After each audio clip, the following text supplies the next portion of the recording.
Good evening. At Hyde Park tonight, we've invited a Member of Parliament of Pakistan to join us in order to discuss regional security, trade and development. I'd like to talk a little about the personality we're featuring tonight.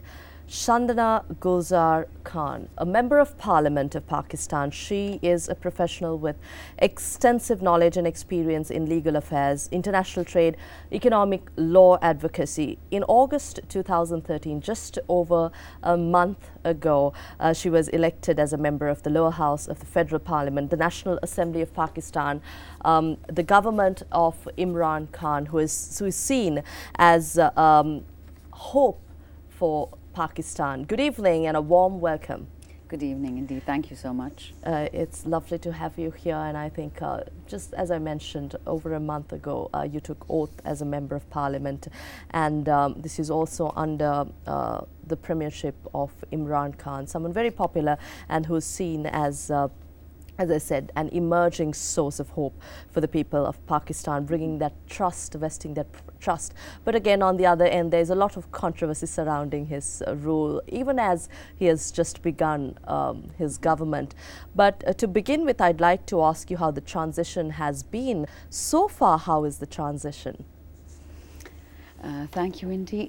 I would say Pakistan is lucky in this regard. This is a third elected government which is coming into power. We've had two peaceful transitions, two democratic transitions, and this was equally peaceful and democratic. Controversy, I think, is part of any democratic setup, whether it's the United States, the EU. I've yet to see a country where there will not be somebody crying foul. But thank God we have evolved systems. We have a judiciary, a very strong judiciary. We have the election commission, an independent election commission, which was actually put in place by the outgoing government. Mm-hmm. We have electoral courts where recourse can be had. So in fact, just yesterday, an example of how what you see in the media is very different from the reality.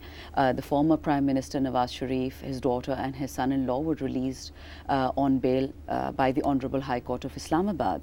Now, were it not for an independent judicial process and non-interference by the political government, that would not have happened. So I'm happy that the law is taking its course, and the controversies or the alleged whatever people are saying, I think eventually everybody will realize it's a figment of imagination, but that remains to be seen. We could spend a lot of time refuting those allegations, but then it stops us from doing our main work, which is rebuilding this nation. Your government has set a foot to begin rebuilding the nation. Yes. What measures have you immediately started? If you look at the first 100 days, mm-hmm. What are we really looking at in terms of Pakistan integrating with the rest of the world, with the region, with especially South Asia, mm-hmm. with India there, a giant neighbor next to you, mm-hmm. There's a lot of mending needed in terms of relations between India and Pakistan. Mm-hmm. What are we looking at from the new government? Okay, so that's a huge question. I'm going to break it down. The first part was, what is this government doing in its first mm-hmm. 100 days? The Pakistan Tehreek-e-Insaf, or the PTI, popularly, the party of Imran Khan. This is the first time in the history of this country we've actually had a 100 days agenda, mm-hmm. which was released sometime in May 2018, so well before the election, well before we came into government. And the point of that entire 100-day agenda was to show the people that this is what we intend to do. This is the agenda we will set in the first 100 days. Mm-hmm. The implementation will, of course, be broken down into 5 subsequent years. Mm-hmm. Rome wasn't built in a day, so clearly that applies to us as well. And we've inherited such a difficult mix mm-hmm. That it's going to take us at least time to sort it out.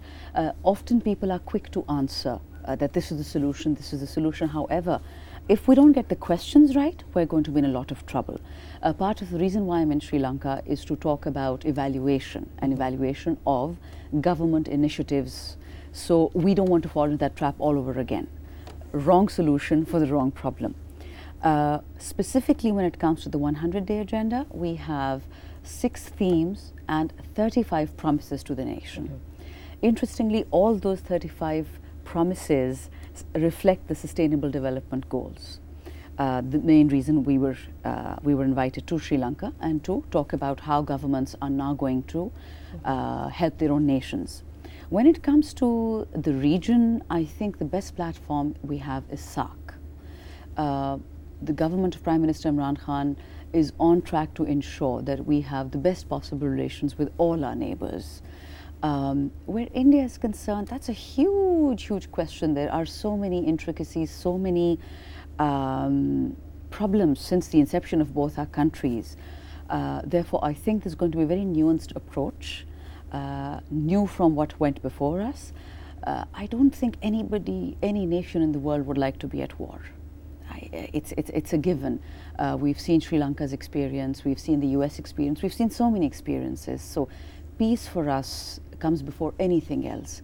But it has to be a peace which is lasting, which is sustainable, and on equal footing, based on trust and respect. A renewed friendship that will benefit the rest of the region.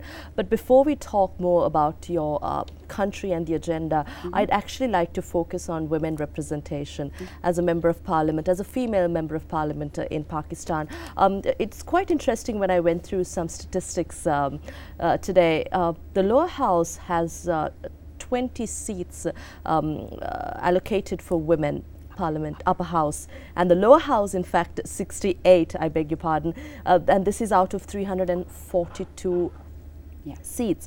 Well, in Pakistan, I understand there's a quota system which enables women participation, and this is contrary to some of the reports that we hear in media and reports that come out about women participation, lack of empowerment for women, but I think these figures are very encouraging. So, the Constitution of Pakistan mandates these quotas. These quotas are at 3 levels. Upper House of Parliament, 20 seats at present. Lower House of Parliament, minimum 62 seats. There can be more, but there must be 62 women in the lower house, which is the National Assembly, from where I also come. Then you have representation at the 3rd level, which is the provincial level. We have reserved seats for women members of parliament in the provincial assemblies, given that we're a bicameral legislature as well as a federation.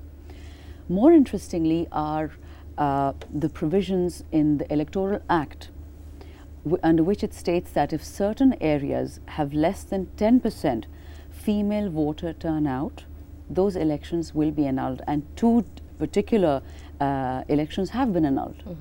Because anywhere where there's even sort of a smell of collusion between the various political parties as to women's participation, that in the law it has been made very clear that will not be acceptable. So I'm very happy to say that. Now, when it comes to the perception of Pakistani women in the media in particular, I'd like to think I'm one of the examples of how the truth is often stranger than fiction.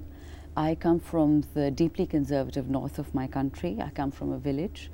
My father was a self-made officer, also a politician who died last year, and he forced me to go to court. I'm a trade lawyer, and I didn't wish to go because going to court would have meant that I had to unveil my face. And I fought that tooth and nail. I was only 22. What do you expect? I was used to a certain mindset. The patriarchy had convinced me that that is what was correct. But my father, the man I looked up to above everyone, was saying, no, you're going to uncover your face. So can you imagine, for a 22-year-old, it's very confusing.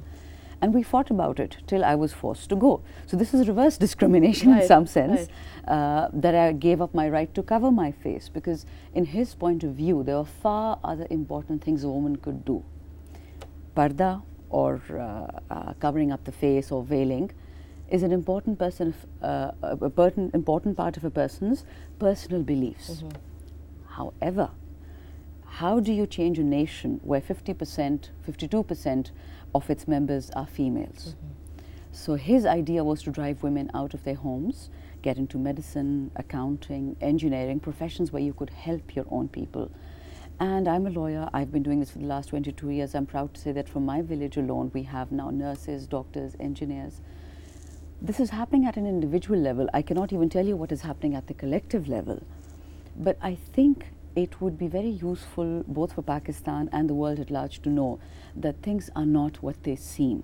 So rather than blaming international media, I think we just have to be more proactive and portray ourselves in a truthful manner. The truth is not always pretty. Let's take the word across. Yes, take the word across. The nation. Yes. And the world, of course. But I'm quite interested in your background here. You've you've studied law, and then you've also read at the University of Cambridge for a master's degree in international trade and economic law here. And you're balancing your expertise in trade, legal affairs, investments, and dispute resolution. Let's talk about how it has been for you to actually go out to the world and be rightfully educated in order to bring back something to your nation. Thank you. So as I've told you already, I'm a lawyer by profession. I was lucky enough to get a full scholarship to the University of Cambridge right after law school. I worked for a year. And then I worked in and out of Pakistan for the last 18 years. I served as Pakistan's legal advisor to the mission of Pakistan to the World Trade Organization. So I'm a world trade lawyer. And 7 years I represented Pakistan. One of the reasons I decided to move back because there was not enough. I wish to reverse the brain drain, let's put it that way. One person can't do it, but one person at a time can help. We have some immense talent in the diaspora. So part of the reason to move back was to contribute to that factor. Since then, I served as a consultant to the previous Commerce Minister and Commerce Secretary. And what we're trying to do is something very different from purely commercial diplomacy. We don't want just commerce. We want to grow the trade, but we want to do it in an inclusive and sustainable manner. Jobs matter. Right. People matter. And I guess what sort of drew me to the PTI's manifesto is that people come before anything else. You have jobless economic growth in many countries. You put up a large factory or an industry which employs 10 people and about 100 robots. That doesn't serve the purpose. It may be efficient, but it's destroying the base of the country, the base of production, which is people and discontent people. So I think part of the reason civilizations forget where they're headed is because they become so single-mindedly focused on just the dollar signs. Dollar signs are necessary, of course, but what we need is an equivalent human growth, the Human Growth Development Index. We need growth in that as well. So for me, it's been fascinating because I've been welcomed, I've been respected. I've worked with people from all strata of society, men mostly, but some men who've been to school, who have higher educations, who have exposure, some that don't. And I've yet to come across an incident where I was treated as less than an equal. So for somebody like me coming from a village, still living in the village, but also a highly urbanized youth, I lived in many parts in the country, abroad. So I cannot say that my experience has been negative, but it depends from person to person. Yeah. And I'd like to divert our attention, our discussion to trade. Sri Lanka and Pakistan enjoy a free trade agreement, and Sri Lanka's FTA with Pakistan becomes, incidentally, the first FTA signed by Pakistan with any country. And to date, bilateral trade stands at around $453 US. This is between the figures as at 2017-18. And of course, we're looking at enhancing the FTA into a more regional capacity where trade is not just between Sri Lanka, Pakistan, but where we can, through this FTA, reach other nations. But what is the potential of trade between our two countries? Okay. Thank you for that, Indy. It's interesting that both Pakistan and Sri Lanka are members of the World Trade Organization as well. One of the major reasons that countries, in particular countries in the region, decide that they wish to have more trade is also governed by the World Trade Organization rules. So if you wish to do bilateral trade or a free trade agreement, the idea is to do more trade, not less trade. Pakistan and Sri Lanka are intimate trading partners. We have very good trading relations, very good commercial relations. As to the first question, what we could do possibly to extend this to the region, I think we already have an unutilized trade agreement, which is the SAARC. SAARC, unfortunately, at the moment only covers trade in goods. If that agreement were amended to also cover agreement and services, then of course tourism is the main form of trade that would take place, so person-to-person services trade, as we would say.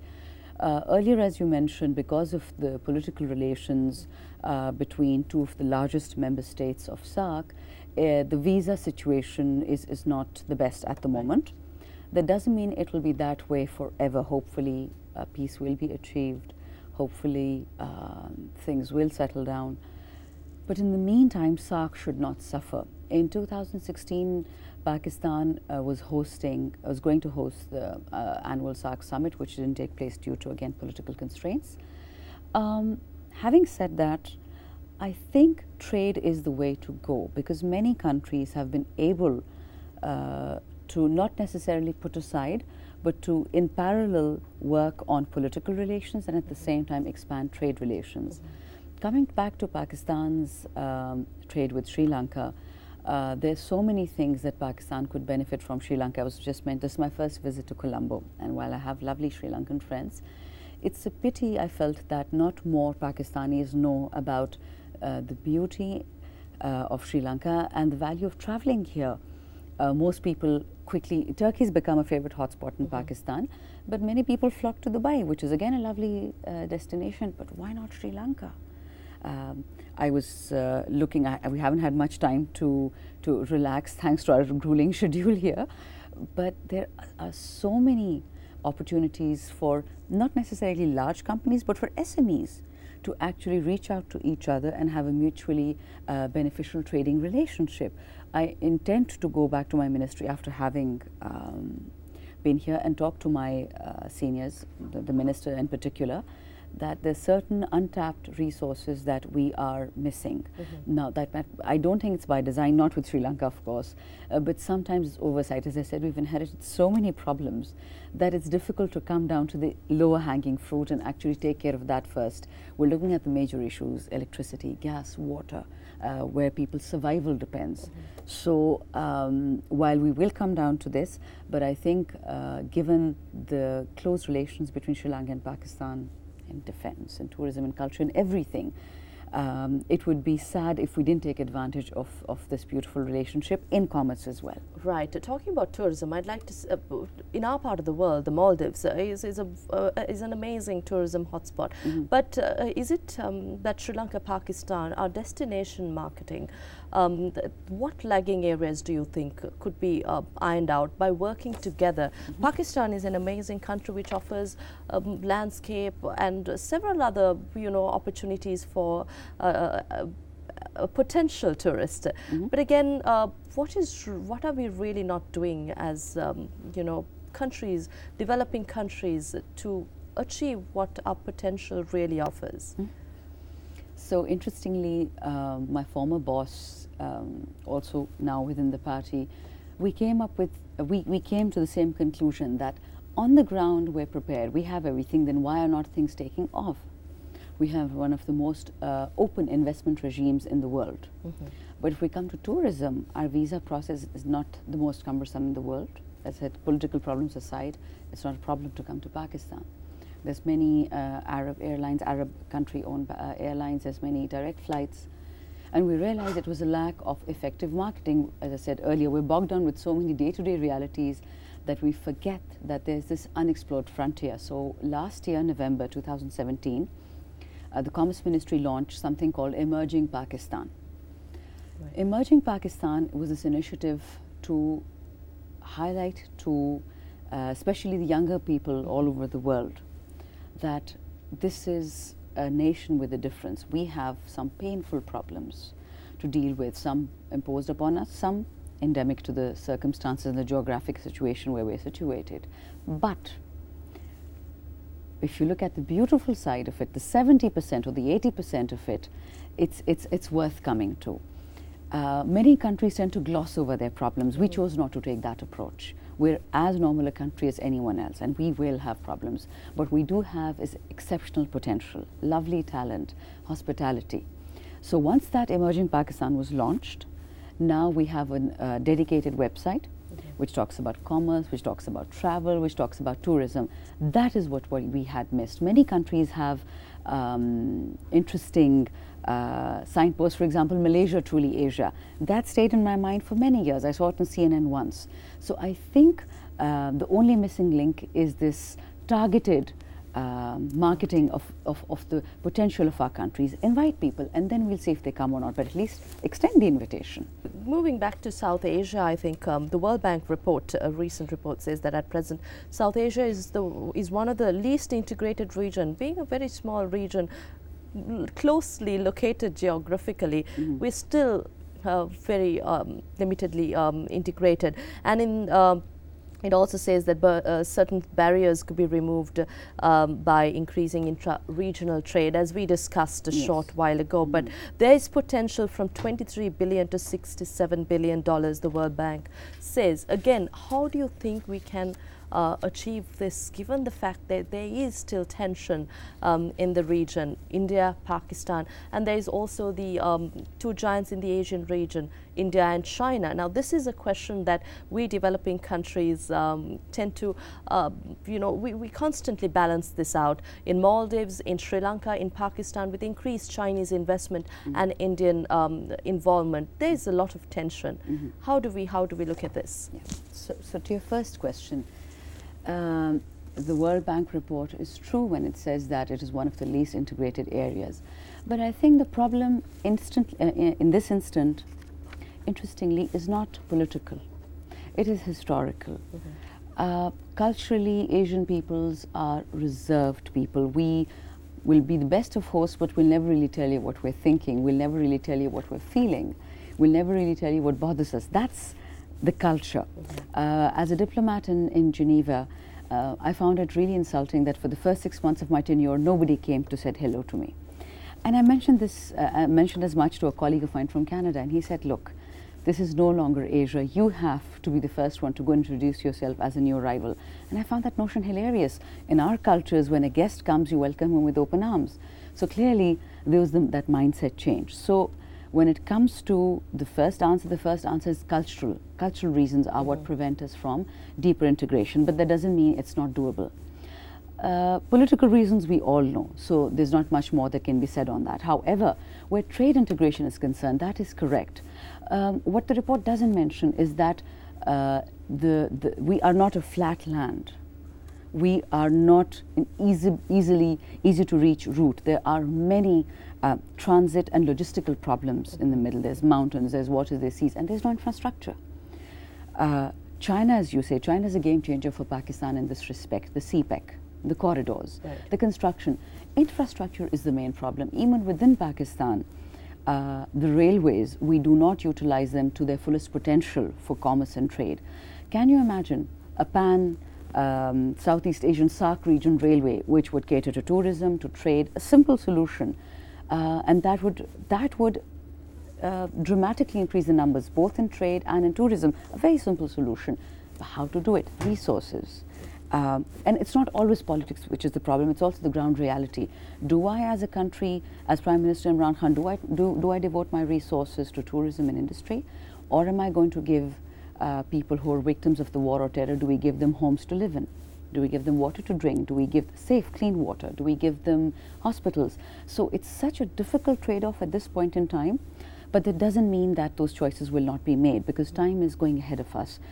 We don't have the luxury of dress rehearsal. Everything has to be done today.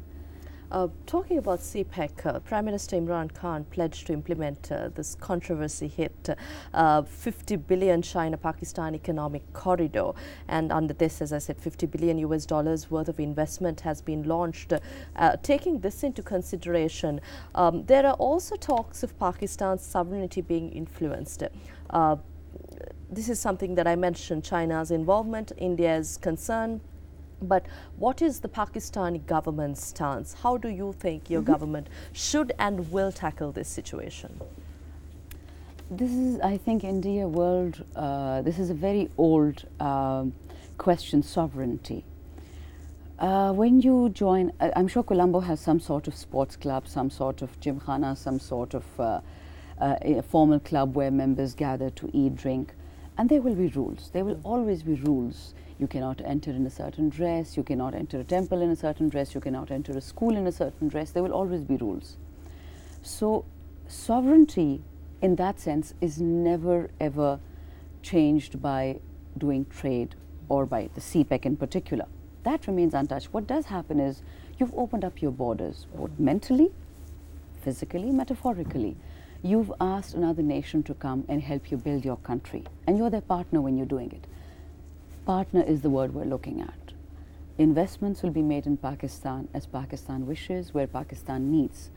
Incidentally, the figure's gone up to 62 billion from the latest reports, but again, one will have to double check. So sovereignty is not the issue at all, I think, and again, that's popular articles that make it to the media. What one doesn't hear is the truth, that the concern is not so much with who's doing what, but what is being done. For instance, certain provinces of the country in the previous government were unhappy with some of the trade routes. They felt that they were benefiting certain areas within the country at the expense of others. Now, you don't hear that usually. And so those are the kind of things we are going to look at to ensure that the entire country benefits from this, as well as our Chinese partners, our friends. China and Pakistan have a long historical relation, like Sri Lanka. I know it sounds extremely rhetorical to say brotherly relations, but that's exactly what it is. And there's a deep trust. So we're not worried on that front at all. The concerns are more about how do we internally align our own ministries, how do we make sure that what we have promised actually happens. And one point which I missed out on earlier, you were talking about integration. Right. The government of Prime Minister Imran Khan has recently ensured that Sikh pilgrims from India are able to come to Pakistan to pay homage. They've had to open up a particular route. So combining that with China, India, everything is on course, everything is on par. But of course, the kind of facilitation that would be given to Sri Lanka or China would be different from India. We don't hide away from that reality. But we also don't want to be pessimistic. Of course, things will change. We are going to do our best as Pakistan. That is assured. How the other party reciprocates is, of course, entirely up to them. Well, I'd like to talk to you about your presence in Colombo. Well, Evaluation Colombo 2018. This is a new initiative for Sri Lanka. In fact, we've launched our national evaluation policy here in Sri Lanka, becoming one of the very first countries to have an evaluation policy with the objective of reaffirming the importance of using evidence as part of good governance, bringing a policy of reform, making informed decision making, if I may say. I'd like to talk to you about evaluation and your contribution to evaluation, how we in Sri Lanka and Pakistan could make informed research-based decision making to achieve policy reforms through evaluation as a subject. Thank you, Indy. Interestingly, this entire process started with Sri Lanka. In fact, the Honorable Kabir Hashim from Sri Lanka, your minister, he has been the sole force behind this initiative from 2011, along with two of his colleagues from Nepal and Bhutan, I think. He alone has spearheaded this particular drive and brought over 104 members of parliament to Sri Lanka. Right. This has never happened before. Members from Europe, from Latin America, from Asia, from Africa. I think that in itself is a huge credit that goes towards the government of Sri Lanka. Both the President and the Prime Minister supported his initiative. We've been welcomed, we've been feted, we've been taken all over. I have to say, Sri Lankan, in fact, it gives me good opportunity to dive in and talk about Sri Lankan hospitality, in particular the youth. They were so incredibly patient with us, parliamentarians, asking all sorts of nonsensical questions, 3 days non-stop. It was heartwarming. It felt like coming home. So I have to say, on a personal level, I'm very moved by what has been done. People, we humans, we tend to become cynical. So much stuff happens by the time you reach 40 that you are kind of done with the world. But then once in a while people come along and they move you and they shake you. In fact, the Honorable Kabir Hashim actually made us wave our hands and not knowing what we were doing because he wanted our attention. It's been wonderful, this entire learning experience, and it was a lot of learning, I have to say. I'm a trade person, I do trade and development. Yes. This was the whole world of development in 3 days, Sustainable Development Goals. Right.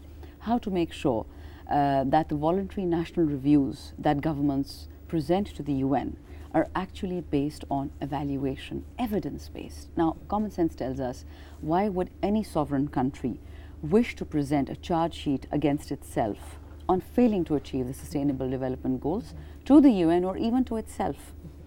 But there is a valuable lesson here. Encouraging countries to come forward and talk about what worked, what didn't, and why. Because then you set the bar for other members that wish to follow you, others who may not have that amount of resources. Evaluation, evidence as a toolkit for parliamentarians was the focus of this particular get-together. How parliamentarians need to be responsible and hold their own governments to account. Usually we hold the opposition to account. In this case, it's going to be members of our own parliament, our own party, holding our own administrative district level governments to account, i.e. whether all the money being pumped into small projects at the district level, at the country level, at the city level, are they actually making an impact? Sure, we decided to make 6 reservoirs for water, and then what happened? That's where the story ends. We have lovely, long, 300-page monitoring reports, but nobody reads those reports. Right. I don't read those reports. But if I were to have an evaluation of the impact, I'd make sure that the money doesn't go out the same way the next time. So it was very interesting to bring together all these parliamentarians. We had a Colombo Declaration, and the Colombo Declaration, we've agreed to actually work with WOPES, which are these voluntary organizations that in the past used to provide shadow reports. Now they actually help you in making your national report. More than the idea, as you said earlier, of sovereignty, maybe country X doesn't wish to present its voluntary national report to the UN because it's got sensitive issues at home.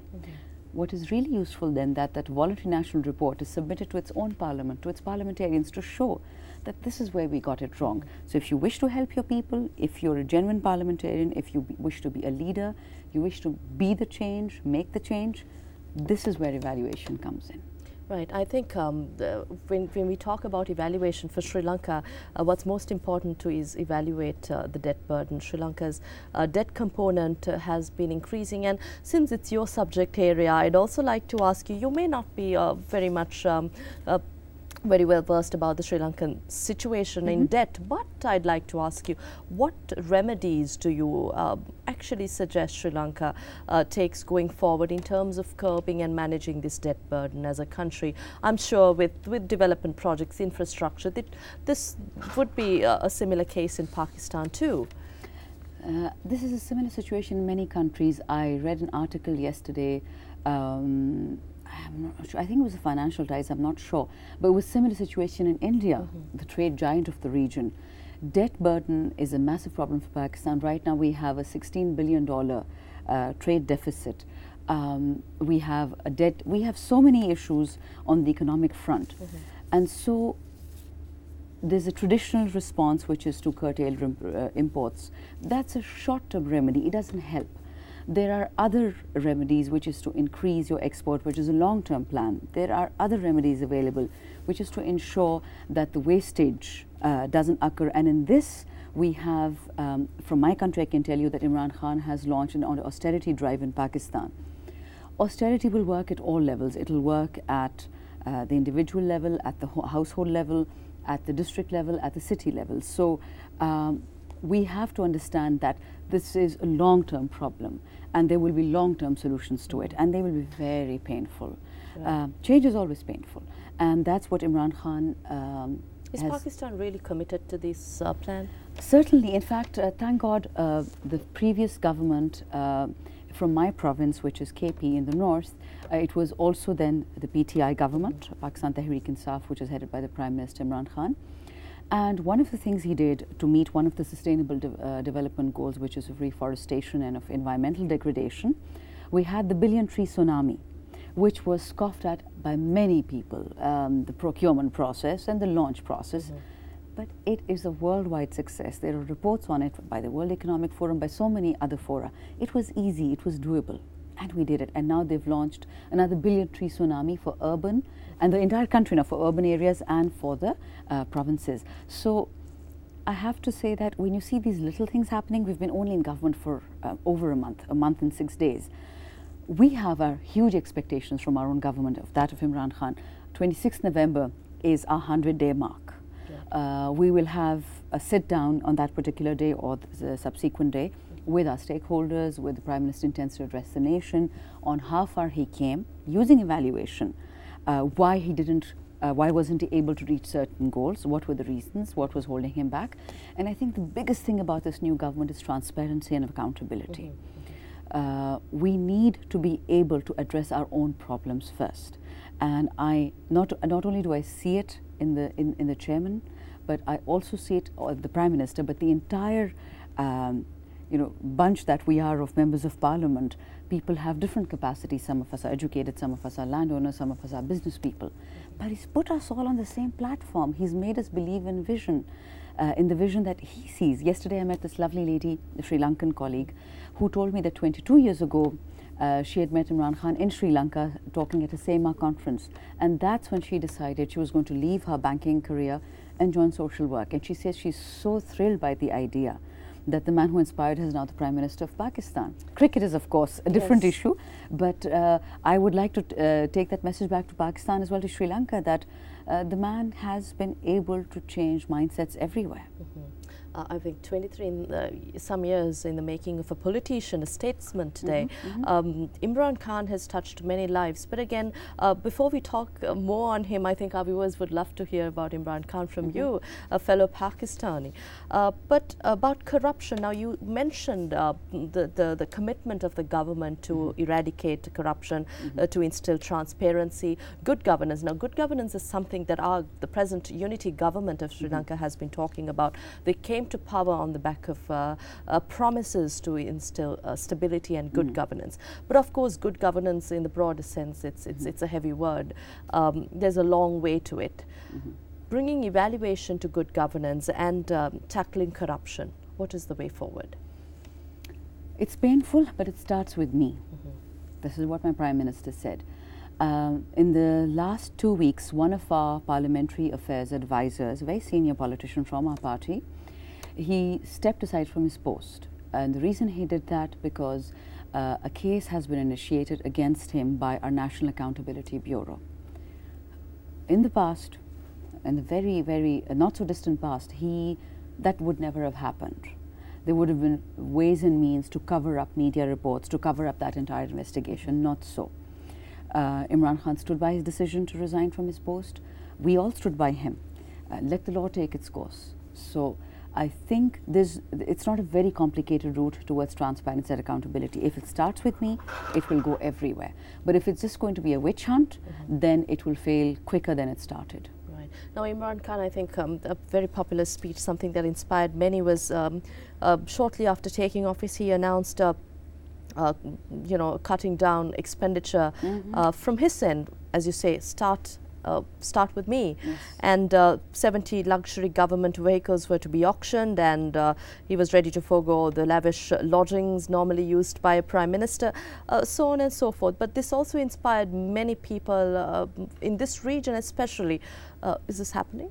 Yes. So interestingly, he made a speech to members of the party shortly thereafter, after addressing the nation. It was interesting that I wish that speech had also been made public, because where the matter of the auction is concerned, it was not just luxury vehicles, it was all the extra vehicles in the Prime Minister's residence, some of which were dilapidated and some of which are in mint condition. Right. Then, of course, he forewent living in the Prime Minister's residence, and he took a smaller residence. Of course, now the Prime Minister's house employs more than 500 people. This is what was not shown on the media, but this is something he told us, that there are more than 500 houses and families, low income, depending on those jobs. And will I eradicate those jobs? Of course not. By not living there, that doesn't mean I wish to cut down on those household expenditures, which are the basic. I mean, they're making $120 a month. Right. You don't do that. That is not austerity, that is cruelty. So what they did was, the plan is now to ensure that they're relocated within the government, they do not lose their jobs. Right. So austerity doesn't mean punishing others. You start with yourself. you do what you can. The Prime Minister has a lovely residence in Banigala in Islamabad in the hills, where he is on the weekends. But I think that is the balanced way to go. Austerity must be accompanied by ensuring that the most vulnerable areas of our population are not targeted. And that's difficult to do. Right. I think on that note, it's time we wrap up. But before we go, I must talk a little about your Prime Minister, Imran Khan, former cricket captain. Of course, we cricket fans, cricket nations that love cricket. Are we to see upliftment and improvement or state sponsorship to cricket now that you have a former cricketer as your Prime Minister? I hope so, but I do know that all sport, cricket of course, but all sport, anything to do with the youth, we're a country with 70% youth. Imran Khan is aware of that. And so the Prime Minister is going to ensure that not only is cricket given a facelift, moving into a next phase, that talented youth from the entire country can make it. We already have the IPLs, the Premier League, Pakistan Premier League, different cricket matches happening in Dubai. But certainly, cricket is always at the forefront. In fact, I have friends from other nations that don't even know what cricket is as a game. But for those of us in the region, it's our lifeline. We forget everything and we watch cricket matches. Some people actually don't go to work to watch a match. In our part of the world. Exactly. So this is to hoping that cricket diplomacy, sport diplomacy, all of that will figure into this huge national movement forward by the government of Prime Minister Imran Khan. Thank you very much, Shandana. It was a pleasure having you here at Hyde Park. Indeed. Thank you so much. We had with us Pakistan's Member of Parliament of the ruling party, Shandana Gulzar Khan, joining us at Hyde Park. Thank you very much for your time. We'll see you again next Thursday at the same time. Have a pleasant evening. Good night.